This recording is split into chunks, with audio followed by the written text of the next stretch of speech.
Welcome, everyone, to the Build, Grow, Repeat podcast. Today, I'm here with Gianna, a founder that I met at one of my Vibe Coding Cologne events that we host. She was there with a friend who was also traveling a lot, and she's built a great tool. She has a marketing background and really started solving her own problems. So I'm super pumped to dig in with you, Gianna. So tell us a little bit about yourself and take us back to the situation at the beach in Mexico where you came up with the idea. Hi, I'm Gianna, and I created a tool. I vibe coded a tool. It's called Hebelytics. And like Ben mentioned, I was at the beach in Mexico and I was working, and we all know the struggle. We're doing Excel files. We have to, like a lot of us at least, have to put data into Excel files to look at leads, like where are the leads coming from? We check active campaign, we check all our marketing tools. And I was like, it's 2026. Like, why am I still putting stuff into like numbers into Excel? Like, this can't be happening anymore. Yeah. And I was at the beach. I had this idea, and I was like wondering, how is it possible? Like, how can I solve this issue? And that's how I came up with Hebelytics. Very cool, very cool. But you told me like you were literally sitting in your van with a Starlink on top. What were you doing in Mexico? So I live in Mexico. I live in a small school bus, and I have Starlink. So no matter where I am, at any random beach or town, in the middle of nowhere, I have internet, like really good internet, at least 100 Mbits. And it's like a lot of times it's actually even better than the internet in Germany. So that's really impressive. So how long have you been doing this trouble thing? I've been traveling for like 8 years now. Wow. I've been living like in a van before, and now a couple of years ago I bought a school bus, like a small school bus. And right now I'm building it out. It just takes a long time because I'm not always in Mexico, and then I'm also traveling in Europe. Yeah. So I'm gonna make it into like my mobile office. But you're originally from Cologne, or? Yeah, I'm originally from around here. Yeah. Yeah. Okay. And I don't know. I had that opportunity a few times before I had kids. Now my kids are like 8 and 11, and the next point where I feel that window opens up is when they leave school and go to some university somewhere in the world, if they choose to do that. But let's see how that develops. Why do you want to do that? Like, did you do this as a freelancer, working remote as a marketer? Like, how did you manage? So I always like told myself, once I'm done with like college, I want to go abroad and like live abroad. So I decided to I decided to travel maybe for a couple of months and like buy a van because I had a dog. So it's just easier, if you have a dog and travel. And my sister, she just finished high school, and she was like, I would love to come with you like for a couple of months, before I go to college. So it was actually me, her, and her boyfriend, and I bought the van. We shared insurance and gas money.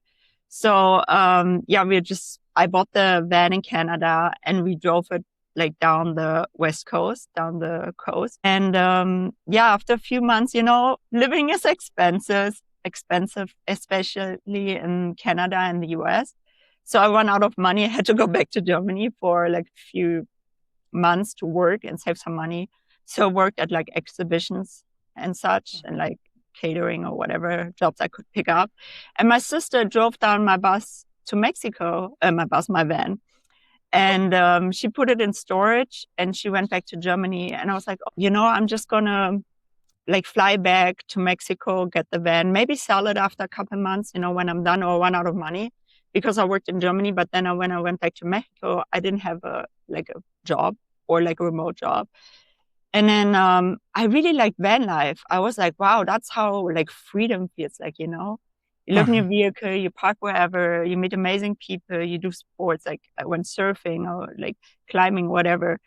And I really loved it. And I was like, I don't want to stop like living this lifestyle. Like I'm not ready to go back to Germany yet. So I was like looking to find like a remote job. I was like, oh man, I need to make this happen. And luckily I found this, I was staying at it's called Surf Camp. And we made a deal.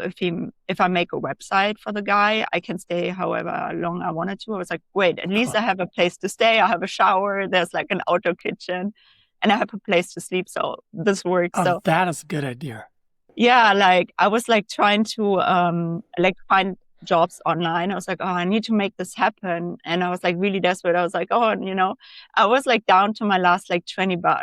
And I was like, oh my God, I was just living off quinoa and like rice and beans, I was like, I'm gonna make this happen. And then I Oh found a man. job. Like I was about to give up because I was like running so low on money, And then I found a job like as a social media consultant for like a coach in Switzerland.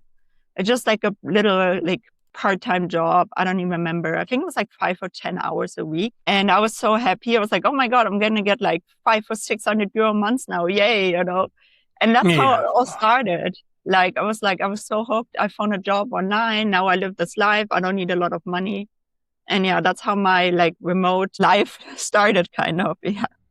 It's so interesting how like people like us have different life, but similarities that they are trying to get away from something towards something else. For me, I was always afraid to get a job, like not a Yeah. freelance job. That was still okay for me, but this was my absolute nightmare. It went so far that I never picked up my psychology diploma from Bochum, from the Oh, wow. university.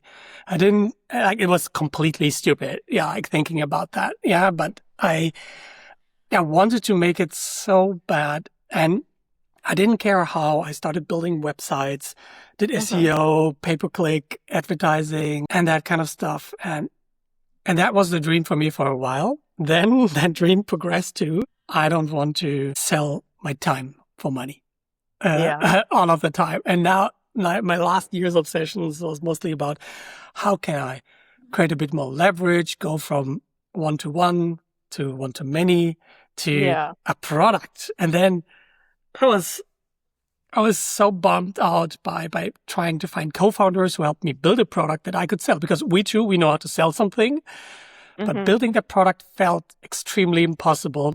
Yeah. And which leads me to the next point. Like, you sat there, you had these problems, you had this coach client, you saw the opportunity to build yourself some tooling, yeah, which you later Mm-hmm. called Hebelytics, Mm-hmm.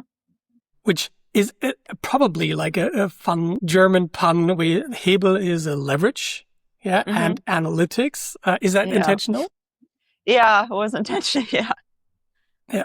But Because I I used to, remember like how awful this beginning time was of teaching myself to build a product as a marketer. And we don't uh-huh, have a developer background. So take us uh-huh. back to that. Like, literally, what did you do to solve that internally for you? And when did it move into like more of a product? But start with your own problem solving and learning vibe coding. So yeah, I like to, like I said, I don't know how about you, but I like to solve problems. I'm really, Hmm. I would say passionate about it, but I like to check like why is this happening? What's the cause? And like, how can I solve it? And that's why I was like, okay, we have this issue. It's, with like having all this Excel files and wasting a lot of time, like putting the data into, Excel. And then I was like, how can I make this happen? Like, how's there a better way to do it? So first I looked at like AI, I was using ChatGPT a little bit before, just like the chat. And then I looked into Claude and I got like the Claude chat and I started like prompting a little bit. And then I saw like, Claude Code. And also I bought like the 20 Hmm. description. And, you have like the Chrome extension with Claude. So I was just trying, that's how I tried to solve it first. I had like a Yep. tab open with Excel and other tabs open with like the tools and trying to put the data, like, check this and put it into the table at the right spot. I spent like hours, like trying to find the right prompt to get it like to work. And then I just gave up. It's like, well, and then I thought like, well, if this is not working, maybe I just build my own tool to, put it together. And then, yeah, I did it first. I started with like prompting. It's like so about prompting for me, it's like prompting. I feel like it's like briefing, like you just need to brief the AI really well. You need to tell them like, what is your problem? What do you want to see? What would the outcome look like? And then the AI is producing something and then you check and give feedback. And that's kind of how I did it. So I told Hmm. him like, this is what I need. This is my problem. And this is how it should look like. And then, yeah, it gave me the idea of like, I think I did like an artifact first, like, oh, this looks already cool. Like now I actually want to connect real data. And then I asked Claude, like, how do I do this? Like, how can I do this? And then it suggested like, oh, like you should connect GitHub. I was like, what is GitHub? And then I looked up GitHub and, I was like, how do I connect it? How can I do this? And they gave me like a step-by-step instruction. But, stuff I didn't know, I just YouTubed, I looked it up, like how do I connect this? How do I get like a backend? So I use like Versa and like different tools, like how do I make it happen? And that's how Question yeah. on that. I feel when I talk to normal people out there that 9 out of 10 people would have reacted by saying, I need to have somebody who explains me to do that. I need some guidance. I need a course. I need a certification, something that gives them the permission to build this, or someone else's responsibility to build this. What made you say, like, let's just ask Claude? I would say because I'm a do maker. Like I try to solve it myself first. And if I really get stuck, I try to get help. But if I can do it myself, like you have to find a class. Is it actually a course that really helps you with your particular issue, what you need to learn? And then time goes by. I don't know. I'm very like hands-on approach. I try to do it myself. And maybe that's also why 9 out of 10 people didn't build a tool yet, like Hebelytics, because they don't know they can do it on their own. Like, isn't it fascinating? We had YouTube before to teach us everything. Like I'm pretty sure I learned 80% of my knowledge from YouTube, and then putting that into practice and really seeing what works, what doesn't. That was an infinite resource that lots of people, for whatever reason, are not using. And now we got this ultimate patient teacher that doesn't mind us asking, what the hell is GitHub? Yeah. Yeah. Every embarrassing questions that non-devs have about what the hell it is that Claude just did. Yeah. I love that you did this and that you are sharing this with everyone. It's just ask it. God damn it. Yeah, right. It's just like a very capable and fast colleague that doesn't know your ideal business problem yet, But I just feel like if you can explain your problem like understandable to a human, it's like that's my problem, and this is how I like it should look like, like you're capable, you're qualified to use Claude.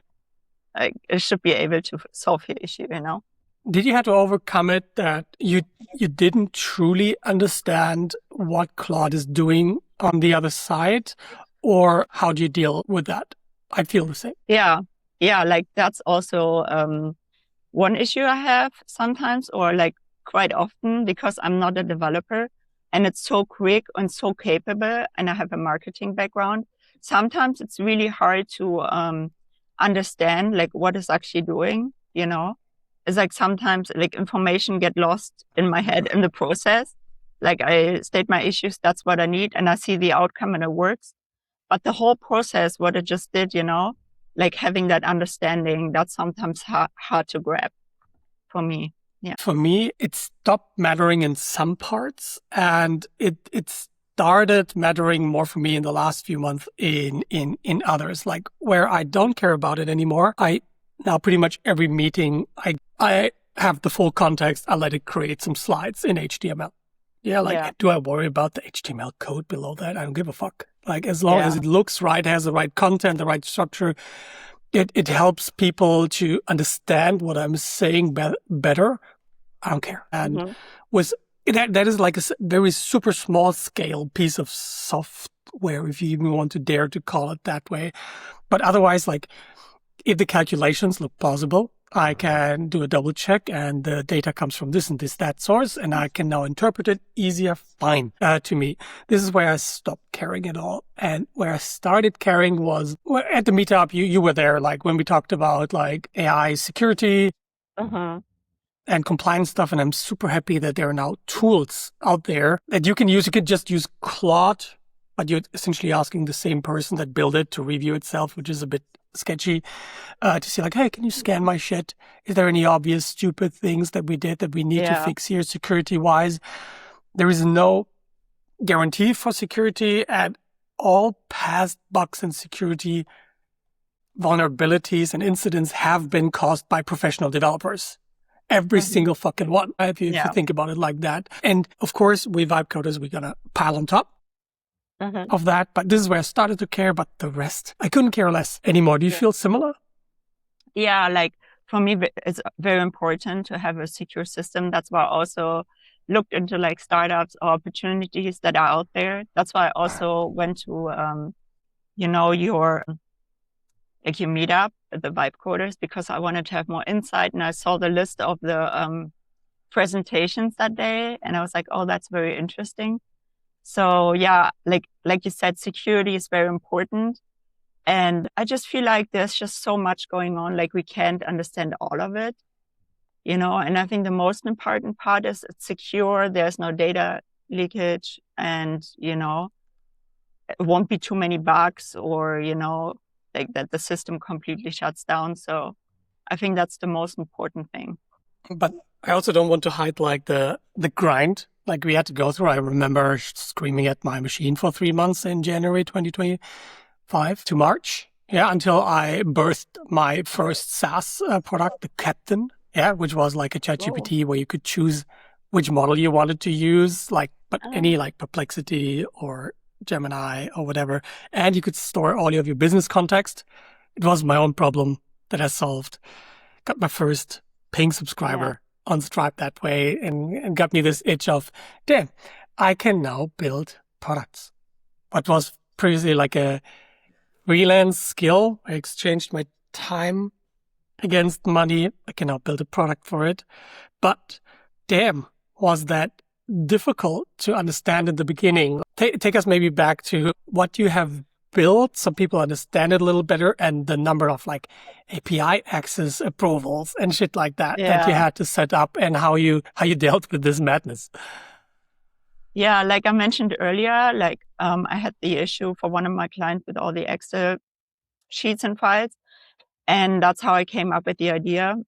And so I was like, what would he like to have? He was already using Claude. So I was like, I built him a dashboard and have it like on a separate server, and then he can access this anytime.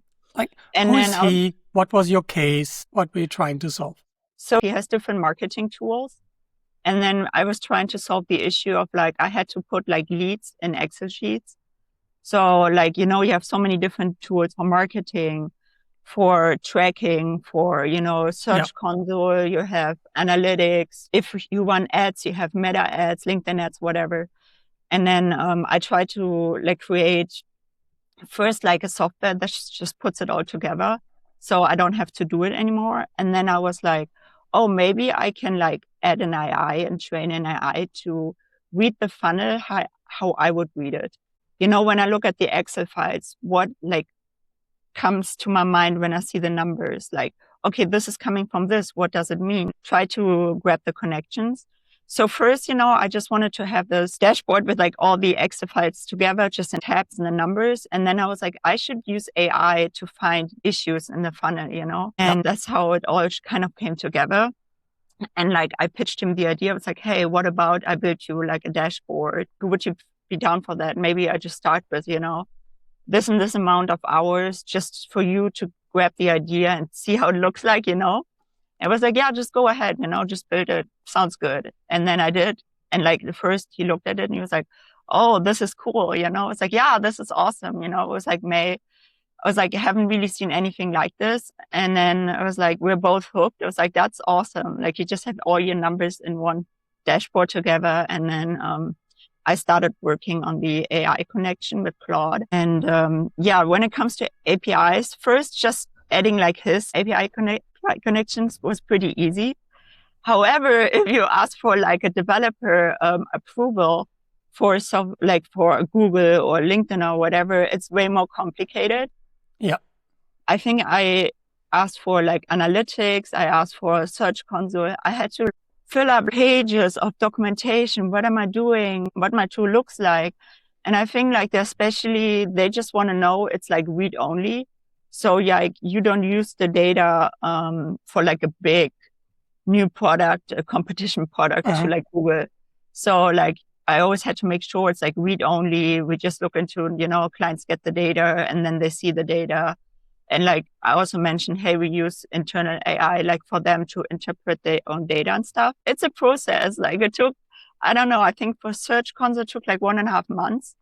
I even had to do like a YouTube video, like intro showing them like all the connections and how to log in and everything.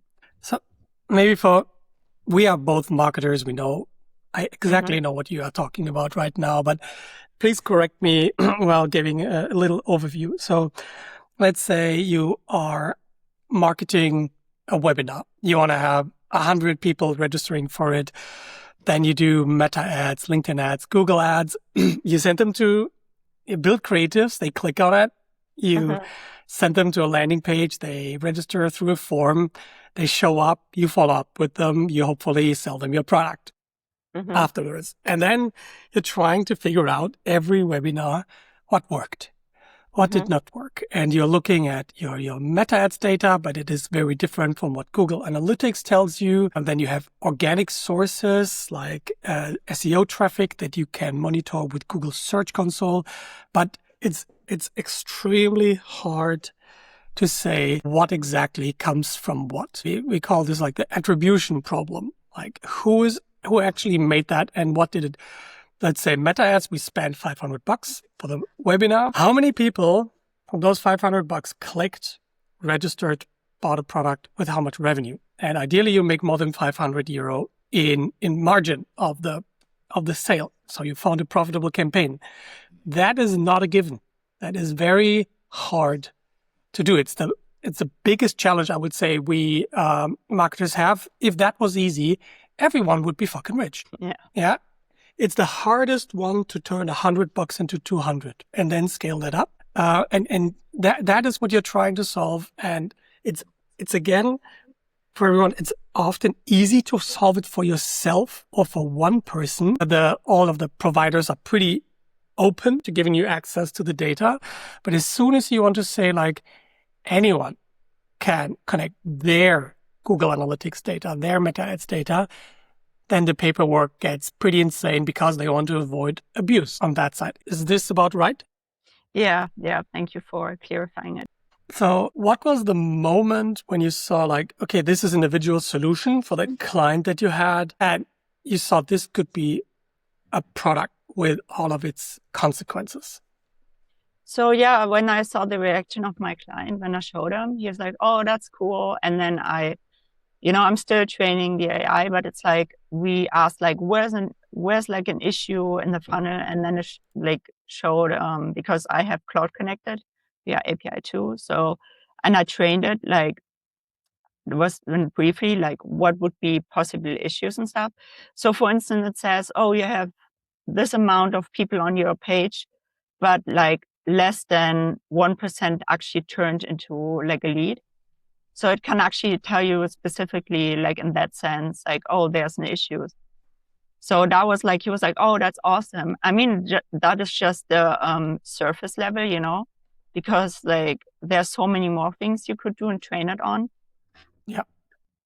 So that was like, that's amazing. Like just having this, like at the beginning already, like telling you, okay, we have to work on the leads, like this is not working.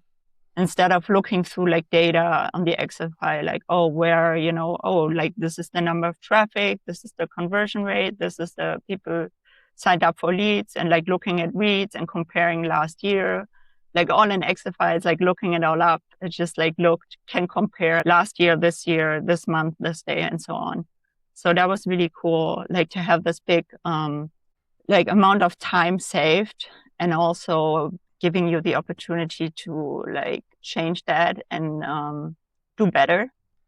Yeah, but this moment when a third person looks at it and is like, well, like I haven't seen this before. And there's usually often some tool that already does this. Let's say you had the perfect HubSpot setup. You would get pretty damn close to this, but nobody has that. Yeah. And it takes a huge amount of time and effort to get there. And there are these all-in-one solutions like the mentioned HubSpot, or you decide, I just take the best or whatever is already existing with my client and make the best out of that. And I think that's the beauty of your solution. And maybe you can take us back to the dashboard that you showed to your client and what they saw, what that was so special to him. So he, like a lot of tools have a very, let's call it like complicated dashboard too. So it's like the numbers you're actually interested in, like for instance, for active campaign, you have to look at the tags. You have to do like 5-6 clicks to find whatever you need. So I just did it in tabs, like what is the most important things for him, like contacts, active, inactive, like time frame, then you have your tags and list and so on. So it's like click, click, click, and he sees the numbers.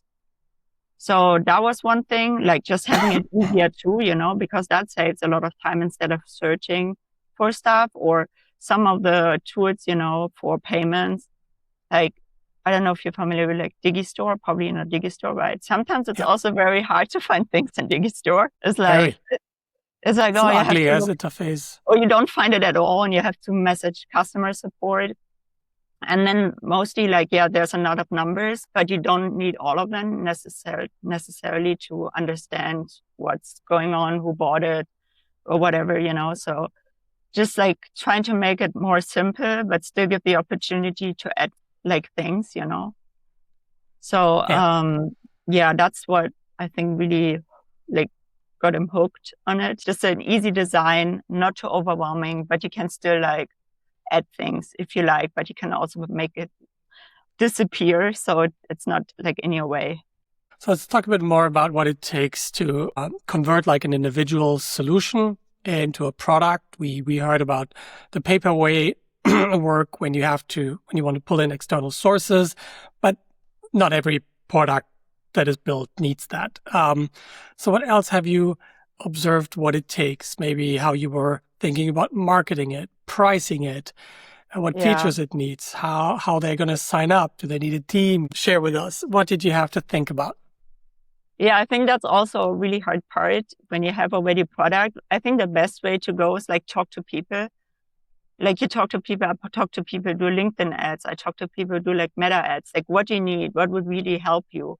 Like what do you still, like what would you need in order to purchase my product? I'm also going to I have a payment structure already, but I'm going to adjust it a little bit because I feel like, I start too high, but maybe it's also better to have like smaller prices and then have like add-ons.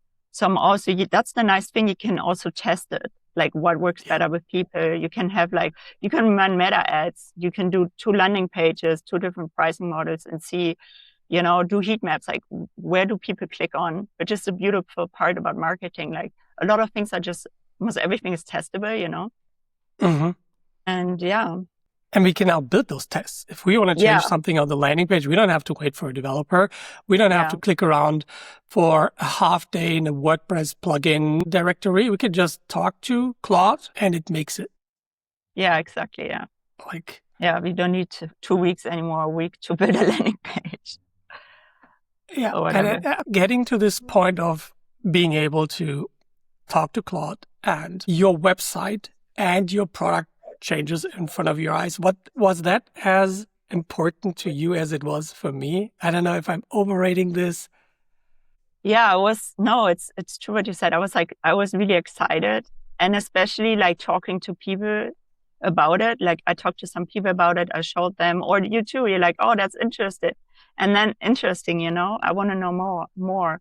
And that's also, it's like, if I talk to people, I see the potential. It's like, oh, I can do more. Like, how can I adjust it? Like, what would other people like to have? And I think that's amazing. Like just talking to people about it and see their excitement makes me excited too, Totally agree with you, yeah.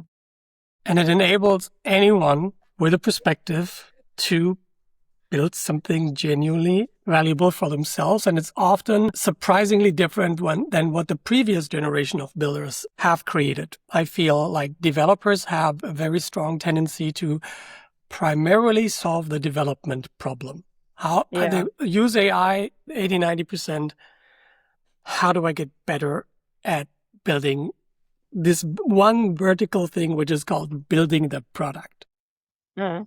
But business is so wide, and you are a totally different avatar. You are a woman who travels. You have very different needs. You're currently solving the marketing use case that you have, but I'm very sure you're bringing also other ideas to the table. So maybe where have you found situations where I thought like, shit, I could do this now. Maybe we can share a couple of fun private and or business related things where we used AI for. Or like in general?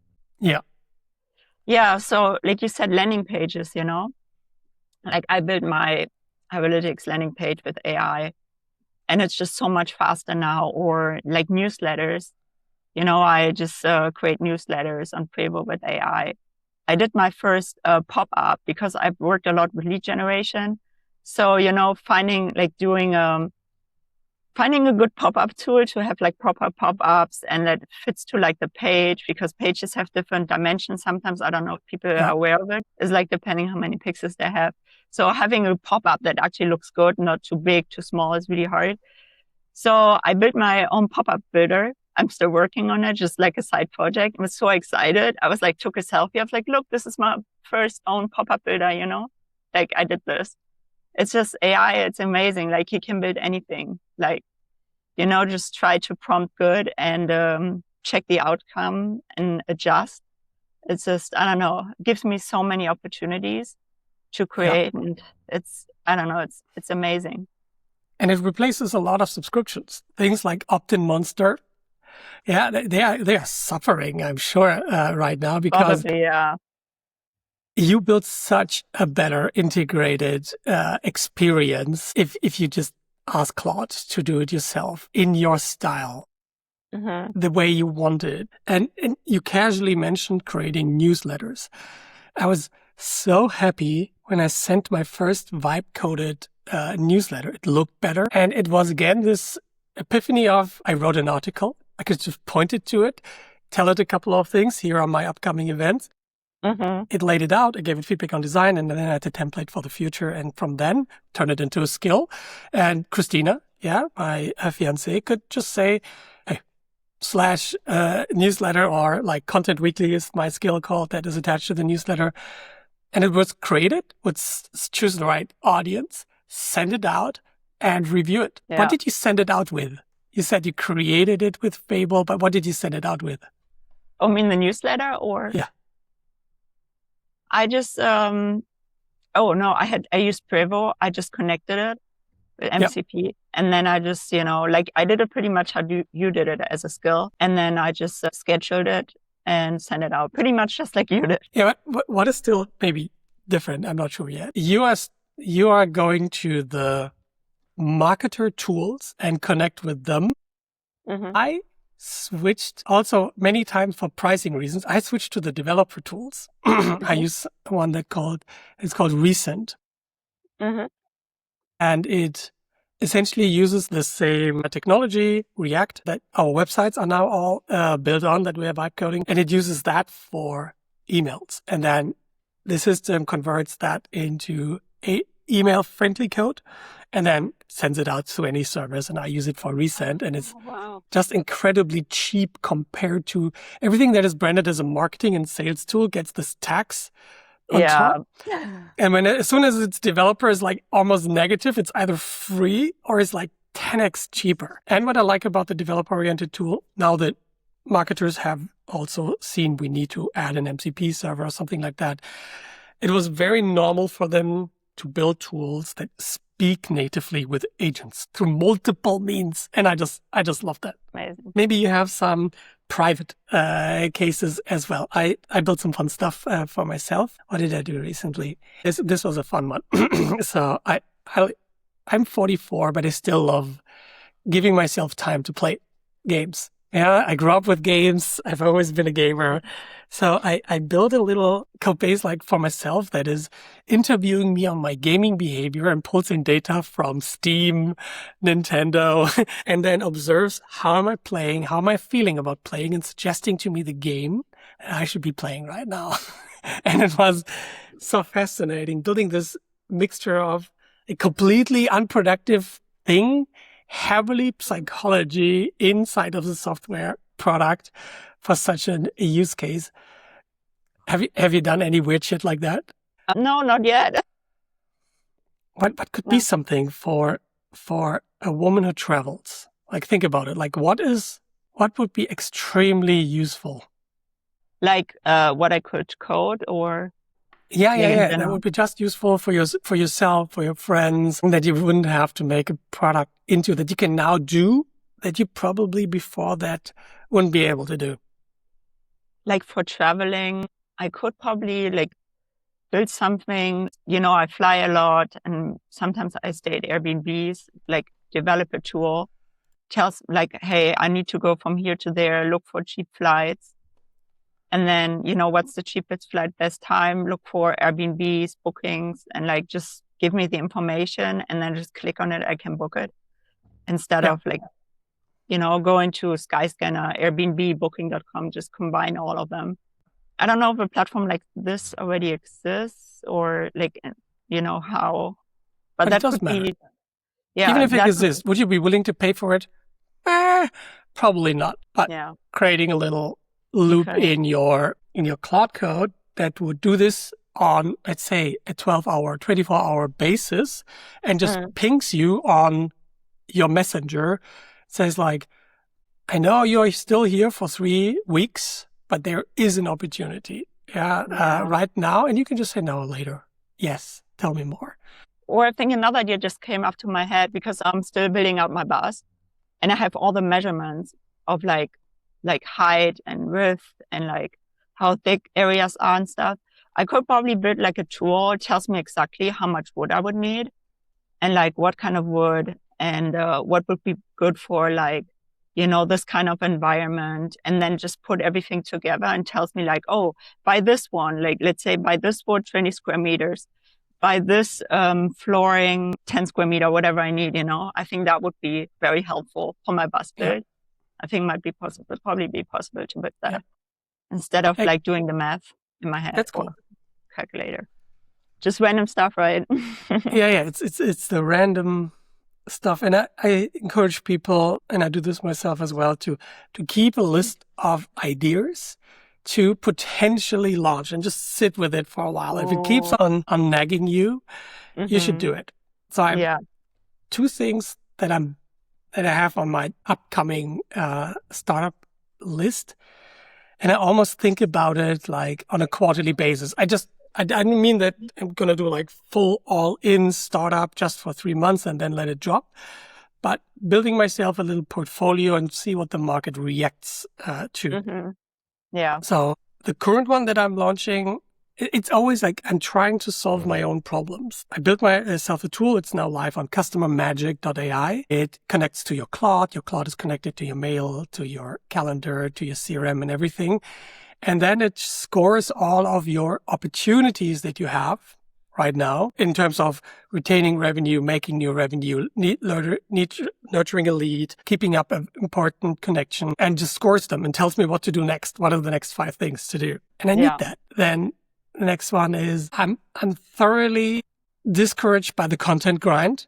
I'm willing to do this with heart for one product, which is Pirate Skills, which is where I'm showing my face. I'm doing podcasts. This is the topic I cannot shut up about. But if I build a portfolio of 7 products, I'm not going to do content marketing for 7. And I need to find a way that does this believable. For tools like Hebelytics, we do not cringe. We're actually surprised by how good this is. I want to build that next. But I first do a market scan and see, shouldn't I just purchase a tool for that, or should I build it? Because that is actually such a big market that I'm always not sure, should I actually build it because of competition? And last night and this is maybe another good one for you to steal, because you probably just want to build it into your product yourself, is I use a product for analytics called Postdoc, and they switched their positioning from I'm an analytics platform like Google Analytics to we enable you to build a self-driving product. Meaning, at the end of the day, for Hebelytics, you always would like to listen to feedback from your customers, right? And make this front and center as an experience in your app. Those tickets get created. They can just put it in a chat box, whatever they would like to improve, Yeah. And it creates an issue for an agent. The agent decides, is this on track with our product, or is this just something stupid or somebody trying to prompt inject me?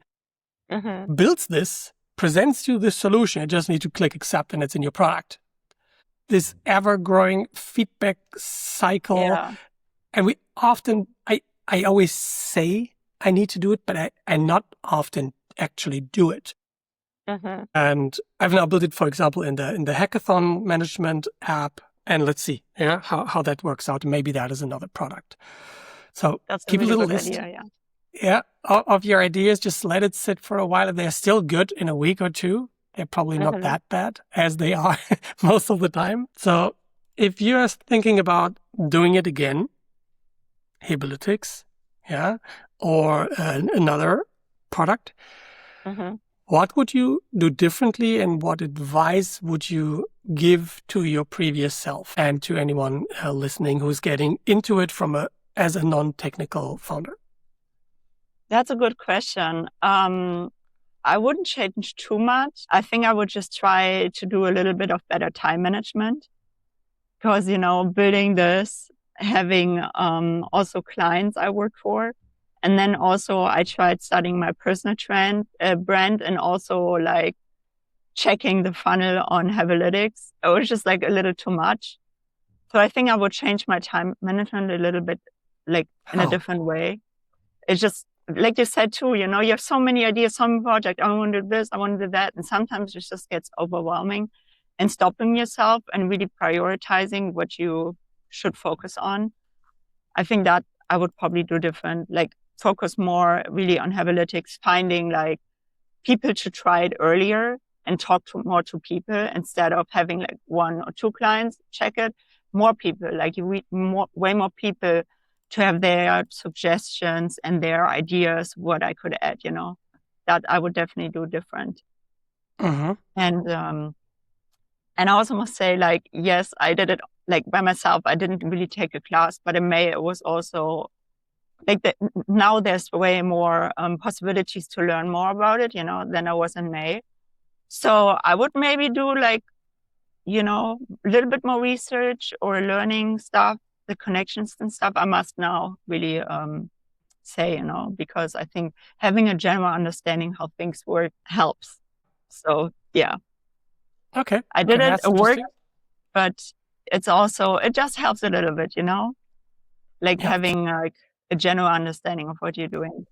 But it works both ways. It just depends also. I mean, I did it, I would maybe get a little bit of help or. Yeah. You also picked something quite complex as your first project. I think I lucked out there with this ChatGPT 4 with different models.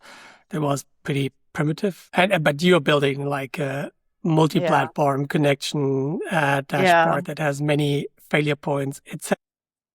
I think it just really depends what you want to build, Like you can do it. Like obviously it just depends on how complex things get, So yeah, like it's hard to tell.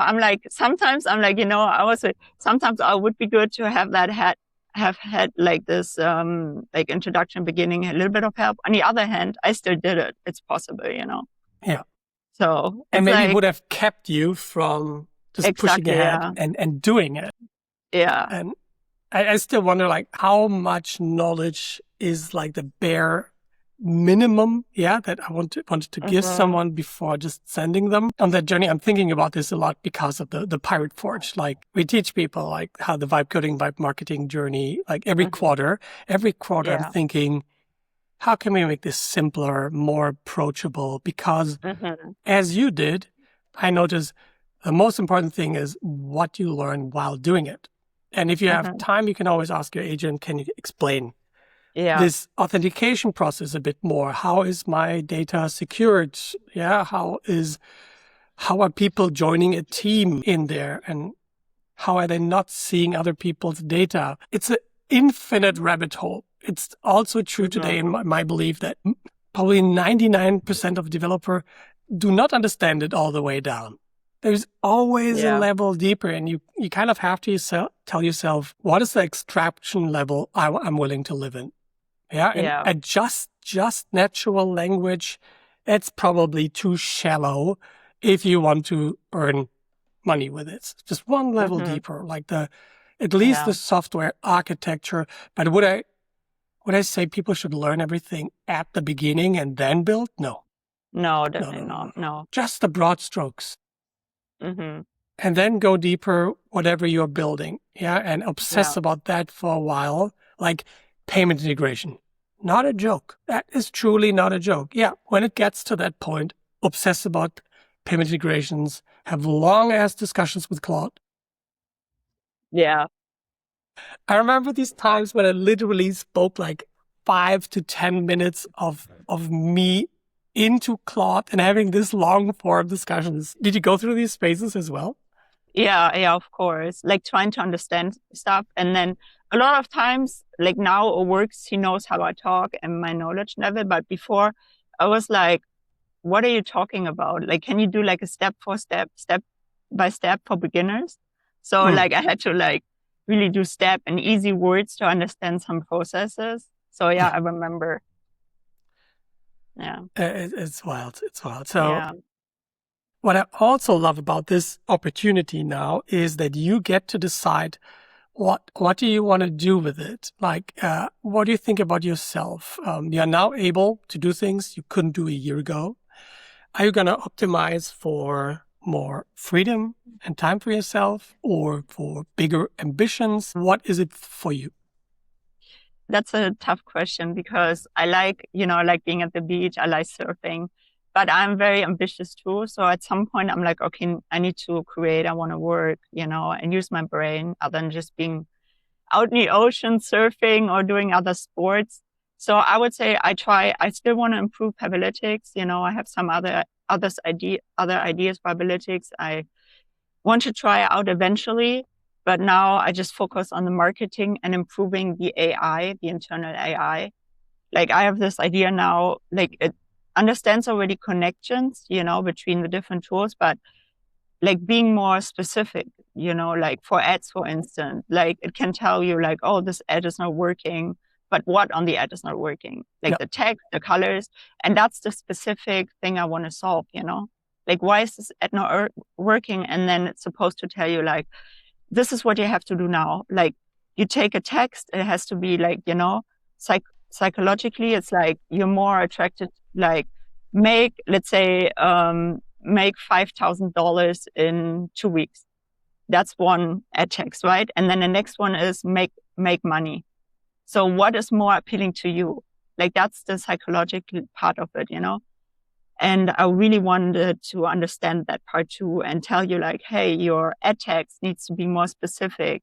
Like here's 2 examples that will work better, and then do like a test, see yeah, that works better. So that's my next task for the tools that are already connected to be more specific and really tells you like the go-to plan instead of like, oh, there's an issue. It could be this, but check that. But I want it to be way more specific, really to actually really, really solve the issue. And that this could be it, but actually yeah. that's probably it, That's a strong idea. And I believe only somebody who is actually in the marketing weeds, spending real money, seeing where things are going, sending out email campaigns, building landing pages, gets it to that depth, what the value of that is. That is what I mean. Like different people are going to take different approaches to using this new beast with AI. And it's going to be beautiful to see what everyone comes up with. But for Yeah. yourself, like, do you do this to optimize for freedom and time or for other things? Yeah, I would say so too. I like to learn new things and I would like to have more time and, give my task. I had to do marketing to like Hebelytics. Okay, like, tell me what's wrong with this funnel, Yeah. instead of me doing it. So that would like save a lot of time. Yeah. But at the same time, the development just takes a long time. You probably know yourself. It's like, yes, Claude Code really helps you a lot, but it can take a long time to get actually something done you wanted it to be, So, Okay. yeah. In closing, like, What do you say to the marketer who's still in Excel and who thinks that this is not for them? I would say just try it, go for it. It's all about prompting, prompt your ideas, see, tell the AI what your results should look like, And I mean, what's the worst case? You learn something new, even if it's something, it's not working at the end. You learned, you created something and then just try again. It's just like, something didn't work the way you wanted it to. I tried maybe another way, just like me, I tried with like Claude Code extension to put the, numbers in, didn't work. I tried to, I don't know, for hours to get it working. And then I was like, hey, maybe I just tried a different way. And that's the same for people like doing exercise. Like, how could I solve this issue? Like, how can I make it save my time, create something cool, for myself, be ambitious, save time, whatever your reason is, So yeah, I would just say, go for it. Cool. Any way for people to connect to you or any asks you have of the audience? Yeah, I mean, you're welcome to come check out my tool, Hebelytics. The website is hebelytics.de, or email me. It's Gianna@hebelytics.de. And Cool. Thank you for listening, and thank you for the opportunity to talk to you, Ben. And thanks for sharing so much, Gianna. See you soon. Bye.